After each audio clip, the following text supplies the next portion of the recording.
Simple గా చెప్తాను చూడండి మా, ఇది ఏంటంటే ఇంకా మీకు గుడ్డి గుర్తులు అని చెప్పొచ్చు.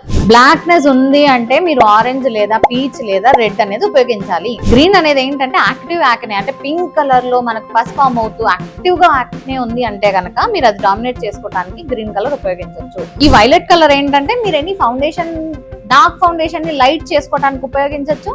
అట్ ది సేమ్ టైం కొంచెం మీడియం స్కిన్ టోన్ వాళ్ళకి ఏంటంటే డల్ గా ఉంటే, క్లయింట్ ఒకవేళ డల్ ఉన్నారు, పెళ్లి కూతురుకు అసలు కలే లేదే అనుకున్నప్పుడు మీరు ఇది ఉపయోగించవచ్చు అనమాట. కొంచెం ఫేర్ చేస్తుంది స్కిన్ ని. అండ్ ఈ స్కిన్ కలర్స్ ఉన్నాయి కదా, బ్రౌన్ కానీ లైట్ క్రీమ్ కలర్ కరెక్టర్స్ కానీ, స్కిన్ కలర్ లో ఉండి అండర్ ఐ డార్క్ సర్కిల్స్ అనేది ఉన్నాయి కానీ బ్లాక్నెస్ లేదు అన్నప్పుడు మీరు ఇది ఉపయోగించవచ్చు. ఆ డార్క్ సర్కిల్స్ ని హైడ్ చేయడానికి. ఇది ఆరెంజ్ కానీ లేదా రెడ్ కానీ అవసరం లేదన్నప్పుడు మీరు ఇది కూడా ఉపయోగించుకోవచ్చు.